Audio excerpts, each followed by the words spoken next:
Call দেয়, বাবা কোথায় এত লেট হয় কেন? বাচ্চা কাজে গেছে, দুপুর বেলা মা ফোন দেয়, বাবারে খানা খেয়েছিস কিনা? ছেলেটা বলে না গো মা, খানা খাই নাই, কাজের বড় প্রেশার আছে, একটু লেট হবে খানা খেতে, আধা ঘন্টা পরে খাবো। জনম দুঃখিনী মা খানাও খায় না, আবার আধা ঘন্টা পরে আবার কল দেয়, আবার ছেলের মোবাইলে ফোন দেয়, আবার কল দিয়ে বলে বাবা খানা খেয়েছো কিনা? ছেলেটা বলে না মা এখনো খাওয়া হয় নাই, কাজের প্রেশার আছে, একটু লেট হবে। মা বারবার বকা দেয়, বাবা আগে খানা খেয়ে নে, কাজ লেট হয়ে হোক, আগে খানা খেয়ে নে। তুই যতক্ষণ না খাবি, তুই খেয়েছিস কিনা যতক্ষণ খবর না পাবো, আমি তোর মাও খানা খাবো না। আবার একটু পরে মা কল দেয়, ছেলেটা বিরক্ত হয়, বারবার মা কল দেয় বলে। ছেলেটা বিরক্ত হয়ে একটা সময় মায়ের নাম্বারটা ব্লক লিস্টে ফেলে দেয়, মায়ের নাম্বারটা ব্লক করে দেয়। মা আর কল দিয়ে পায় না, মা ব্যাকুল হয়ে যায়, পাগলিনীর মতো হয়ে যায়, মোবাইলে কেন কল ঢোকে না? মা চিন্তিত, দুশ্চিন্তায়, ছেলেটার কি হলো, মোবাইলটা চুরি হয়ে গেল নাকি কোনো বিপদ হয়ে গেল? চিন্তা করতে করতে করতে করতে মা একটা সময় হার্ট ফেল হয়ে দুনিয়া থেকে বিদায় নিয়েছে। মোবাইলে বেবি ফল দিল, তাড়াতাড়ি দৌড় দিয়ে যেখানে থাকো বাড়িতে চলে এসো, তাড়াতাড়ি আসো, তাড়াতাড়ি আসো, বিপদ হয়ে গেছে, তাড়াতাড়ি আসো। কি হয়েছে? না বাড়িতে আগে আসো, সেই বলবো। তাড়াতাড়ি ছেলেটা বাড়ির দিকে রওনা। বাড়িতে ঢোকার সময় দেখে এলাকার মানুষ বাড়ির সামনে হাজির, হাজার হাজার মানুষ। বুঝতে পারে না ভিতর দিয়ে কান্নার আওয়াজ। বাড়ির ভিতরে গিয়ে ঢুকে দেখে জনম দুঃখিনী মা একটা জায়গায় শুয়ে আছে, নাতি কাঁদে, নাতনি কাঁদে, মেয়ে কাঁদে, ভাইরা কাঁদে, সবাই বুকে জড়িয়ে হাউ হাউ করে কাঁদতেছে। ছেলে ঘরের ভিতরে ঢুকে মায়ের পায়ের কাছে বসে নাড়া দেয়, মা মা করে কান্না করে, মায়ের আর কোনো আওয়াজ নাই।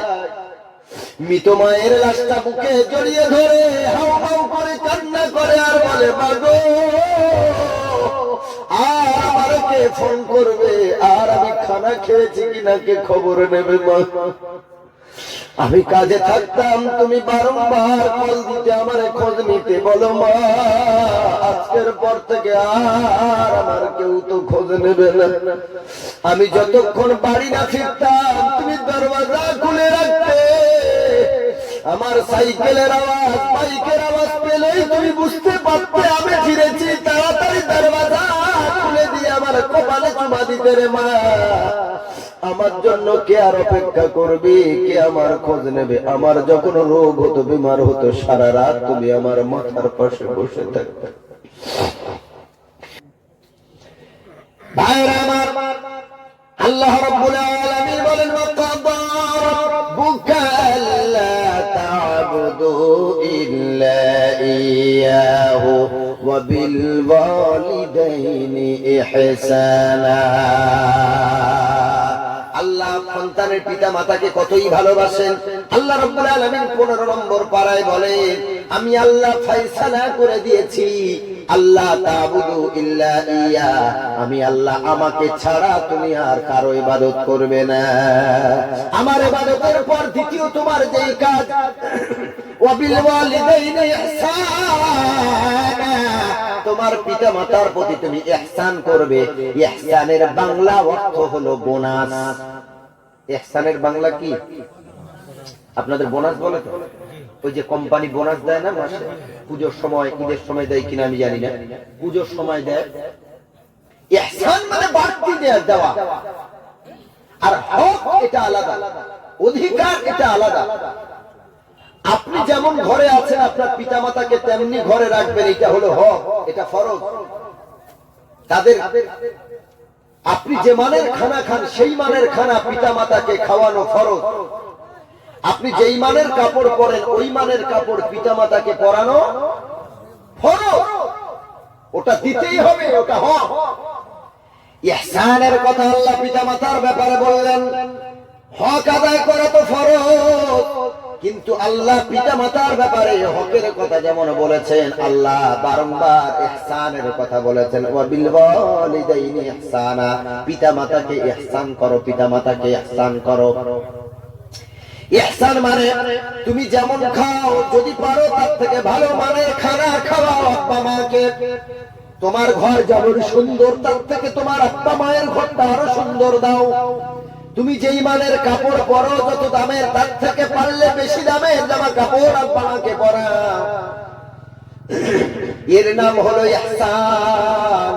আল্লাহ তাআলা বলেন আব্বা মায়ের সাথে ইহসান করো, ইহসান করো। বাড়তি দাও, তাদেরকে বোনাস দাও, আর তাদের কাছ থেকে দোয়া নিয়ে তোমার বিপদ আপদ দূর করে নাও। ভাইরা আমার, বোনাস তো দূরের কথা, ইহসান তো দূরের কথা। আমরা অনেক সন্তান আছি, পিতা মাতাকে খেতেও দেয় না। অনেকে এমন আছে পিতা মাতাকে মারধর করে। আমি অনেক ঘটনা দেখেছি, শুনেছি। পিতা মাতাকে ঘাট ধরে ঘর থেকে বার করে দিয়েছে, ও মারে, ওর বিবিও মারে। আবার অনেক দেখেছি, অনেক দাদু ভাইরা এসে, মুরব্বী বাবাজিরা এসে হাতটা ধরে কান্না করে দোয়া চেয়েছে, হুজুর গো, আমার ছেলে তো আমারে আব্বা বলে ডাকে না। শুধু তাই নয়, আমি পাশের ঘরে থাকি, আমার নাতি নাতনিদেরকেও আমার কাছে পাঠায় না। তারা যদি একটু চুরি করে, আমি দাদু দাদি আমার কাছে যদি আসে, আমার বৌমা তারে মারতে থাকে, আমার ছেলে তাদের ধমক দিতে থাকে, তারা কেন আমার কাছে এলো? হুজুর, এমন একটা পরিস্থিতিতে আছি, আমার জায়গাতে আমাদের থাকতেও দেয় না, খেতেও দেয় না, আমাদের কথা ওরা সহ্য করতে পারে না। আল্লাহ যাদের ব্যাপারে বললেন দয়া করার কথা, তাদের ইহসান করার কথা, বাড়তি দেওয়ার কথা, ওইখানে হকটুকু আদায় করে না। বাবা মাকে কত কষ্ট দেয়, একই জায়গায়, একই পিলার, একই প্রাচীরের এদিকে থাকে ছেলে মেয়ে, এদিকে থাকে বাবা মা। সারা রাত বাবা মার শরীর অসুস্থ, জ্বর, ঠান্ডা লেগে কাশি হয়, ওর বাবা মার কাশির আওয়াজ ও শুনতে পায়।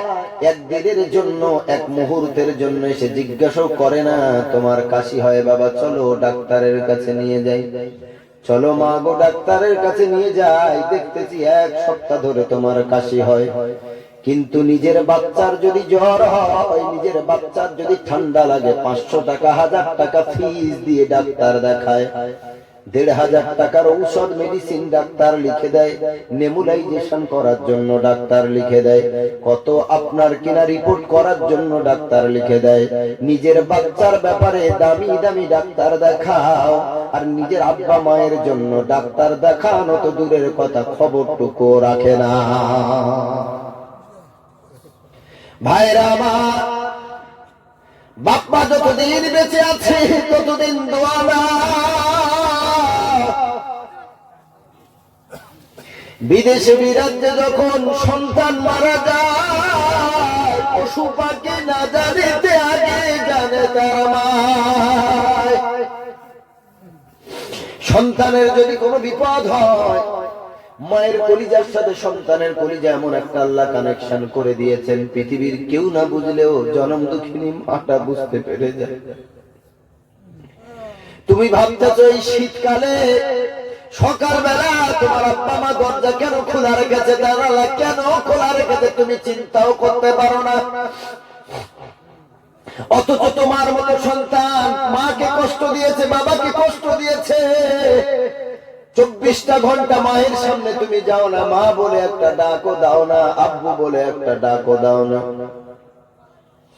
সকালবেলা তোমার মা, তোমার বাবা জানালা দরজাটা খোলা রেখে দিয়েছে, তুমি বুঝতেও পারলে না কেন খুলেছে। মায়ের মনের বড় সাদ, আমার বাচ্চা সকালবেলা কাজে বার হবে, আমাকে তো বলে যাবে না, সালাম দিয়ে যাবে না, আমি জানালা দরজা খুলে রাখি, বাচ্চাকে পিছন থেকে হলেও একটা বার দেখে দোয়া দিয়ে দেবো। মা বাপকে এত কষ্ট দেওয়ার পর মা বাপ বাচ্চার জন্য জীবনেও বদদোয়া করে না, যদিও রাগের মাথায় করেও ফেলে। নামাজের পাটিতে সেজদায় পড়ে গিয়ে আল্লাহর কাছে দোয়া চায়, আল্লাহ আমার কলিজার টুকরাকে আমি রাগের মাথায় বদদোয়া করে ফেলেছি, আল্লাহ আমার বদদোয়া তুমি আমারে ফিরিয়ে দাও। আমার বাচ্চাকে সুস্থ রাখো। মা বাবা বাচ্চার জন্য দোয়া করে, প্রতিদিন বাচ্চা সন্ধ্যাবেলায় বাড়ি ফেরে। আজকে একটু লেট হয়ে গেল, মা বারবার কল দেয়, মা বারবার কল দেয়, বাচ্চাকে পায় না। মুসলমান, মা বারবার কল দেয়, বাবা কোথায়, এত লেট হয় কেন? বাচ্চা কাজে গেছে, দুপুর বেলা মা ফোন দেয়, বাবারে খানা খেয়েছিস কিনা? ছেলেটা বলে না গো মা, খানা খাই নাই, কাজের বড় প্রেসার আছে, একটু লেট হবে খানা খেতে, আধা ঘন্টা পরে খাবো। জনম দুঃখিনী মা খানাও খায় না, আবার আধা ঘন্টা পরে আবার কল দেয়, আবার ছেলের মোবাইলে ফোন দেয়, আবার কল দিয়ে বলে বাবা খানা খেয়েছো কিনা? ছেলেটা বলে না মা এখনো খাওয়া হয় নাই, কাজের প্রেসার আছে, একটু লেট হয়। মা বারবার বকা দেয়, বাবা আগে খানা খেয়ে নে, কাজ লেট হয় হোক, আগে খানা খেয়ে নে। তুই যতক্ষণ না খাবি, তুই খেয়েছিস কিনা যতক্ষণ খবর না পাবো, আমি তোর মাও খানা খাবো না। আবার একটু পরে মা কল দেয়, ছেলেটা বিরক্ত হয়, বারবার মা কল দেয় বলে। ছেলেটা বিরক্ত হয়ে একটা সময় মায়ের নাম্বারটা ব্লক লিস্টে ফেলে দেয়, মায়ের নাম্বারটা ব্লক করে দেয়। মা আর কল দিয়ে পায় না, বাবা ভুল হয়ে যায়, পাগলিনীর মতো হয়ে যায়, মোবাইলে কেন কল ঢোকে না? মা চিন্তিত, দুশ্চিন্তায়, ছেলেটার কি হলো, মোবাইলটা চুরি হয়ে গেল নাকি কোনো বিপদ হয়ে গেল? চিন্তা করতে করতে করতে করতে মা একটা সময় হার্ট ফেল হয়ে দুনিয়া থেকে বিদায় নিয়েছে। মোবাইলে বিবি ফল দিল, তাড়াতাড়ি দৌড় দিয়ে যেখানেই থাকো বাড়িতে চলে এসো, তাড়াতাড়ি আসো, তাড়াতাড়ি আসো, বিপদ হয়ে গেছে, তাড়াতাড়ি আসো। কি হয়েছে? না বাড়িতে আগে আসো, সেই বলবো।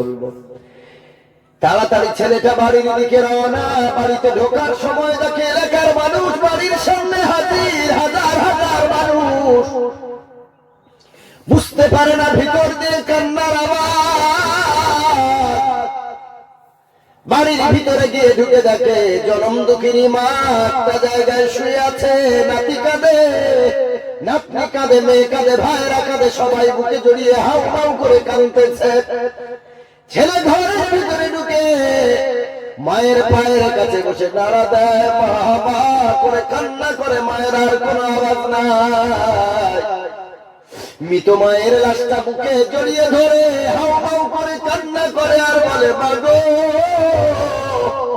আর আমার কে ফোন করবে, আর আমি খানা খেয়েছি কিনা কে খবর নেবে? মা আমি কাজে থাকতাম, তুমি বারংবার কল দিতে, আমার খোঁজ নিতে, বলো মা আজকের পর থেকে আর আমার কেউ তো খোঁজ নেবে না। আমি যতক্ষণ বাড়ি না ফিরতাম তুমি দরওয়াজা খুলে রাখতে, আমার সাইকেলের আওয়াজ, বাইকের আওয়াজ পেলেই তুমি বুঝতে পারতে আমি ফিরেছি। তাড়াতাড়ি দরওয়াজা খুলে দিয়ে আমার কপালে চুমা দিতে রে মা। আমার জন্য কে আর অপেক্ষা করবে, কে আমার খোঁজ নেবে? আমার যখন রোগ হতো, বিমার হতো, সারা রাত তুমি আমার মাথার পাশে বসে থাকতে। ও মা, সারা রাত আমার পাশে বসে থাকতে, এমন করে মৃত মায়ের লাশটা নিয়ে এত অভিমান করে কান্না। আজকে বহু সন্তান আছে, মা যদি ফোন দেয় বারবার মায়ের ফোন পেলে বিরক্ত হয়, কিন্তু বন্ধু বান্ধবীরা যদি 1000 বার কল দেয় একবারের জন্য বিরক্ত হয় না। খবরদার মায়ের কল পেয়ে বিরক্ত হবেন না। এই মা চলে গেলে আর মোবাইলে কল দেওয়ার মতো কেউ থাকবে না। মোবাইল তো থাকবে, সিম কার্ডও থাকবে, নাম্বারও থাকবে, সারা জীবন আর জনম দুঃখিনীটা কল দেবে না। আর আপনার মোবাইল দিয়ে কল আসবে না, জিজ্ঞেস করবে না বাবা কেমন আছিস। ওই বাবা মা যদি মোবাইলে কল দেয়, কত সন্তান বিরক্ত হয়। আল্লাহর কসম, আল্লাহর কাছে তওবা করে নাও, কখনো আর বিরক্ত হবেন না। মা যদি 1000 বার কল দেয়, তুমি মায়ের সাথে ভালোভাবে কথা বলো। মা নিজের ইচ্ছায় যতক্ষণ ফোন না রাখে তুমি ফোনটা কেটো না, কেটে মাকে অপমান করো না। ওরে বাবা, মায়ের জীবনের বড় আশা, সন্তানের মুখে মা ডাকটায় বড় মজা লাগে। তুমি আমি যখন ছোটবেলায় অসুস্থ হয়েছি একটু ভাবো, বাচ্চার পেটের যন্ত্রণা কোনোভাবে বন্ধ হয় না। মা কত ঝাড়ফুঁক করায়, কত মেডিসিন দেয়, পেটের যন্ত্রণা বন্ধ হয় না। একটা সময় সারাদিন কাজকর্ম করে স্বামীটা বাড়িতে ঢুকেছে, এসে কলিজার টুকরাকে একটু আদর করবে, ভালোবাসবে, কোলে নেবে, চুমা খেয়ে সারাদিনের কাজের কষ্ট দূর করবে। এসে দেখে বাচ্চাটা ছটফট করছে, কাঁদতেছে। মা কোলে নিয়ে দৌড়ায়, একবার পেটের ব্যথার ওষুধ খাওয়ায়, একবার বুকের দুধ দেয়, একবার গরম পানি খাওয়ায়, হুজুরের কাছে নিয়ে ফুঁক দেয়, কিন্তু বাচ্চার কান্না বন্ধ হয় না, ছটফট ছটফট করে। বাচ্চার বাবা বাড়িতে এসেছে, সারাদিন না খাওয়া অনাহারে, এসে বাচ্চার এই অবস্থা দেখে ক্ষুধার কথা ভুলে গেছে, খাওয়ার কথা ভুলে গেছে। কি হয়েছে বাচ্চার মা বলতেছে, স্বামী গো, আমার বাচ্চা কয়েক ঘন্টা ধরে কান্না বন্ধ করে না, কত ঝাড়ালাম, ফুঁক দিলাম, কত কিছু করলাম, গ্রাই পাখার খাওয়ালাম, পেটের ব্যথার ওষুধ খাওয়ালাম, তারপরেও বন্ধ হয় না কান্না। বাবা সারাদিন না খাওয়া কাজকর্ম করেছে, পেট ভরা ক্ষুধা নিয়ে এসেছে বাড়িতে। বাচ্চার কান্না দেখে কুলে তুলে স্বামী আর স্ত্রী, আমাদের বাবার মা দৌড় দিয়ে নার্সিং হোমে চলে গেছে। নার্সিং হোমে যাওয়ার পর ডাক্তার স্ট্রেচারে তুলে দিয়ে বলল, তোমার বাচ্চার অ্যাপেন্ডিক্স হয়েছে, ইমিডিয়েটলি অপারেশন করতে হবে। হসপিটালে লম্বা লাইন, অনেক লেট হয়ে যাবে। নার্সিং হোমে দৌড় দিয়ে নিয়ে গেছে। বাপ সারাদিন খায় নাই, বাচ্চার কান্না দেখে বাবার ক্ষুধা মিটে গেছে। মার মা দুজন মিলে নার্সিং হোমে ফেলে দিয়ে ডাক্তারের মুখের দিকে তাকিয়ে আছে। ডাক্তার বলছে, শোনো, 20,000 টাকা ন্যূনতম খরচ হবে, অর্ধেক টাকা যদি দাও তবে আমরা অপারেশনে হাত দেব। বাবা তার মায়ের দিকে তাকায়, স্বামী স্ত্রীর চোখের দিকে, স্ত্রী স্বামীর চোখের দিকে তাকিয়ে আছে। ইমিডিয়েটলি গরিব মানুষ 20,000 টাকা কোথায় পাবে এই সময়? স্বামীটা চিন্তা করলো, শোনো হে, তুমি বাচ্চার কাছে থাকো, আমি দেখি কোথা থেকে ম্যানেজ করা যায়। দৌড় দিয়ে চলে গেল নিজের বড় দাদার কাছে, গিয়ে বলল, দাদা রে, আমার ছেলেটা হসপিটালের বেডে শুয়ে আছে, অ্যাপেন্ডিক্স হয়েছে, 1 সেকেন্ড কান্না বন্ধ হয় না, বাচ্চার কান্না আমরা সহ্য করতে পারতেছি না, দে না ভাই 20,000 টাকা ধার, আগামী 3 মাসের ভিতরে তোকে দিয়ে দেবো, 20,000 টাকা ধার দে। নিজের দাদা এসেছে যদিও দিত, দাদার স্ত্রী দাদার হাতটা টেপে স্বামীর হাতটা ইশারা করেছে, না দেওয়ার দরকার নাই, টাকা যায় হাসতে হাসতে, আসে কানতে কানতে, দেওয়ার দরকার নাই। দাদার কাছে টাকা থাকার পরেও ভাইকে উপকার করলো না। আবার চলে গেল আরেক ভাইয়ের কাছে, দে, আমার ছেলেটা নার্সিং হোমে ভর্তি রে, ছটফট করে কাঁদে, আমি বাবা সহ্য করতে পারি না, 5,000 হলেও দে, 10,000 দে। কেউ দিল না, সবাই বলল টাকা নাই, টাকা নাই বলে তাড়িয়ে দিল। একটা সময় এলাকার মানুষের কাছে ভিক্ষা করার মতো করলো, তারপরেও কোনো টাকা কিছু পেল না। দৌড় দিয়ে নার্সিং হোমে দৌড় দিয়ে ডাক্তারের পা দুটো জড়িয়ে ধরে বলে, ডাক্তার বাবু, আমার বাচ্চার অপারেশন শুরু করুন, আমি যতটা পাচ্ছি আমি দেখছি, ডাক্তার বাবু তাড়াতাড়ি অপারেশন করুন। ডাক্তার বলে, টাকা ছাড়া অপারেশন হবে না। একটা সময় বাচ্চাটার মা স্বামীর হাতটা ধরে বলে, স্বামী গো, তুমি টাকা তো আনতে পারো নাই, তবে আমার বিয়ের সময় আমার বাবা, আমার মা দেওয়ার মতো কিছুই ছিল না, আমার মা মারা গেছে, আমার মায়ের গলার চেনটা আমার বাবার কাছে ছিল, আমার বাবা আমার মায়ের সেই স্মৃতিটা আমাকে দিয়েছিল বিয়ের সময়, আমার তো এই একটা গলার চেন ছাড়া কিছুই নাই। ও স্বামী, তুমি এই চেনটা নিয়ে দোকানে চলে যাও, স্বর্ণকারের কাছে যাও, সোনার চেনটা বিক্রি করে যা হয় তাড়াতাড়ি ডাক্তারের কাছে দাও। স্বামী হাউ মাউ করে কেঁদে বিবির হাতটা ধরে বলে, বিবি রে, আমি তোর গরিব স্বামী, তোকে ভাত কাপড় ছাড়া আর কিছুই দিতে পারি না, দুটো ঈদ ছাড়া তোকে আমি কিছুই দিতে পারি নাই, তোকে ভালো মানের খানাও দিতে পারি নাই, তোর কিছুই করে দিতে পারি নাই, তারপরে তোর বাবার দেওয়া এই শেষ স্মৃতিটুকু তুই হারাবি না, রেখে দে, আমি দেখছি টাকা কোথায় পাওয়া যায়। বাচ্চার মা স্বামীর হাতটা ধরে কাঁদতে কাঁদতে বলে, স্বামী গো, আমার এই গলার সোনার চেনের থেকে আমার এই সোনার টুকরার মূল্য অনেক বেশি। আমার এই সোনার চেন তুমি দিয়ে দাও, আমার এই সোনার নয়নের টুকরা যদি বেঁচে যায়, এইরকম সোনার চেন আমার ভুরি ভুরি হবে গো স্বামী। স্বামী দিতে চায় না, কারণ গরিব স্বামী স্ত্রীকে তেমন কিছু বানিয়ে দিতে পারে না। একটা সময় জোর করে পাঠিয়ে দিয়েছে, স্বামী স্ত্রীর চেনটা নিয়ে এমন করে স্বর্ণকারের কাছে বন্ধক দিয়ে টাকা এনেছে।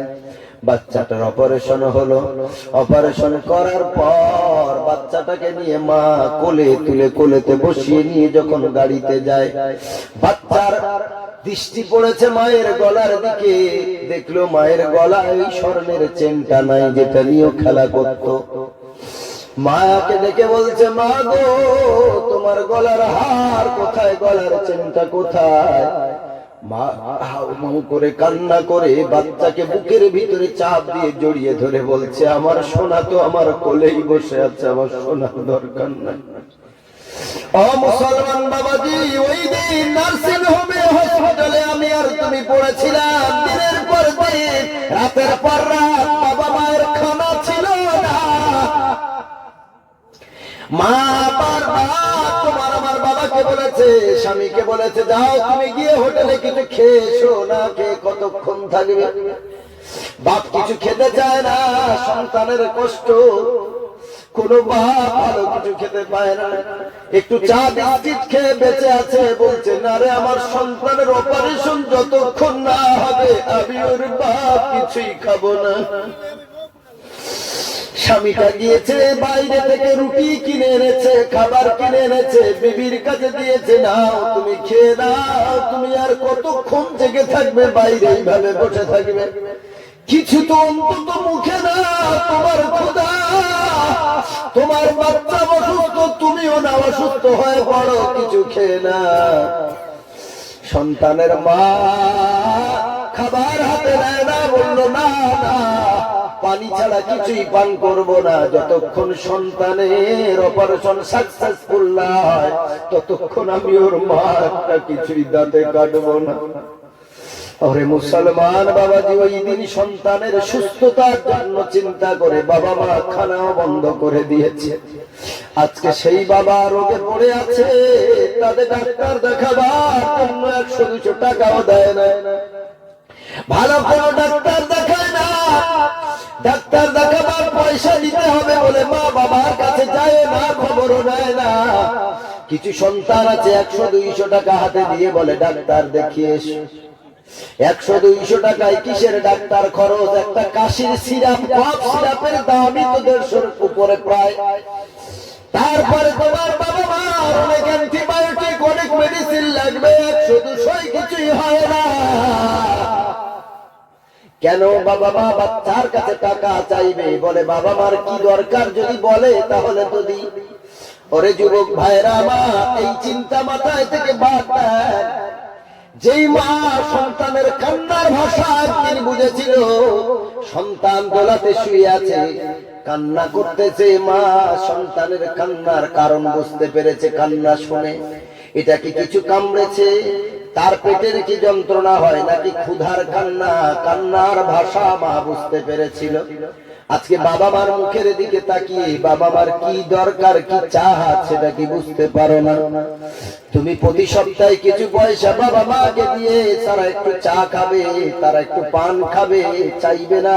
কারণ পিতা মাতা বাচ্চার কাছে হাত পাততে বড় লজ্জা লাগে তাদের। পিতা মাতা কেন সন্তানের কাছে চাইবে? তারা মনে করে এই বুড়া বয়সে সন্তানের রোজগারে তো চলছি, আমাদের তো আর রোজগার করার ক্ষমতা নাই, কি করে সন্তানের কাছে হাত পাতবে? লজ্জা লাগে, তাই সন্তানের কাছে পিতা মাতা হাত পাততে পারে না। তুমি নিজ ইচ্ছায় কিছু পয়সা দেবে। আমি বলবো না তুমি 1 কিলো আপেল কিনে বাবা মার হাতে তুলে দাও, আমি বলবো না তুমি 1 কিলো লেবু কিনে বাবা মার হাতে তুলে দাও। আমি তো বলি, তুমি গরিব, কাজ থেকে ফেরার সময় দুইটা আপেল কেন? একটা আপেল তোমার বিবি বাচ্চাকে দাও, আর একটা আপেল তোমার বাবা মাকে দাও। তাদের বয়স হয়েছে, একটু ফল ফ্রুট বাদাম দুধ এগুলো খাওয়ার প্রয়োজন আছে। তুমি একটা আপেল আব্বা মায়ের হাতে তুলে দিয়ে বলো, বাবা গো আমি তো গরিব, আমার রোজগার কম, তুমি একটু আমার জন্য দোয়া করে দিও, আমি যেন তোমাদের ভালো খাওয়াতে পারি। আব্বা মায়ের হাতে একটা আপেল তুলে দিলে কোনদিন কোন বাবা মা কথা বলবে না যে মাত্র একটা আপেল দিয়েছে, এটা আমি খাবো কি আর তোর বাপ খাবে কি, কোনদিন বলবে না। আপনি একটা লেবু হাতে তুলে দেবেন, আব্বা মায়ের জন্য 2 পিস কলা আনবেন, একটা আব্বা খাবে একটা মা খাবে। হতে পারে একটা লেবু, হতে পারে একটা আপেল, হতে পারে একটা বেদানা, হতে পারে 2টা কলা। অল্প হলেও মায়ের হাতে যখন তুলে দেবে, তোমার হাতের এই 2টা কলা, একটা লেবু, একটা আপেল পেয়ে দেখবে মায়ের খুশিতে মায়ের চোখের কোণে পানি চলে এসেছে। আর মা নামাজের মুসাল্লায় বসে দোয়া করবে, আল্লাহ আমার নাতি নাতনিকে ভালো রেখো, আমার বাচ্চার রোজগারে তুমি বারাকাত দাও। আল্লাহর নবী সাল্লাল্লাহু আলাইহি ওয়াসাল্লাম বলেন, মা বাপ সন্তানের জন্য যেই দোয়া চায়, ওই দোয়া আল্লাহ কবুল না করে ফেরায় না। মা বাবার দোয়া সাথে সাথে কবুল হয়ে যায়। মা বাবার মাঝে মাঝে বাবার একটা লুঙ্গি কিনে দাও, পাঞ্জাবি কিনে দাও, একটা টুপি কিনে দাও, মায়ের একটা শাড়ি কিনে দাও। মা দেখতে চাইবে না কাপড়টা কেমন, মা দেখতে চাইবে না, বাপ দেখতে চাইবে না কালারটা কেমন, দামি না কম দামি, এগুলো দেখবে না। সন্তান মা বাবার হাতে তুলে দেবে, মা বাবা ঘরের দরওয়াজা দিয়ে বুকে এভাবে জড়িয়ে ধরে কাপড়টা সন্তানের জন্য কাঁদতে কাঁদতে দোয়া চাইবে। ও মুসলমান বাবাজি, ঈদের আগে শ্বশুর বাড়িতে যায় দামি দামি কাপড়, বিবিকে নিয়ে মার্কেটিং হয়, আর নিজের আব্বা মাকে দেওয়ার সময় বিবির যাওয়া লাগে না, নিজ ছেলে নিজে গিয়ে কিনে আনে কম দামে। দামি দামি কাপড় যদি শ্বশুর বাড়ি না যায়, ওর বিবি ওর সাথে অশান্তি করবে, আর বাবা আমার এই বৃদ্ধ বয়সে যা দেবে তাই তারা গ্রহণ করে নেবে। এটা কেমন বিচার? আল্লাহ তাআলা বলেন, আব্বা মায়ের সাথে ইহসান করো, দয়া করো। তুমি নিজে যেই মানের কাপড় পরো, তার থেকে ভালো দামের কাপড় আব্বা মাকে পরা।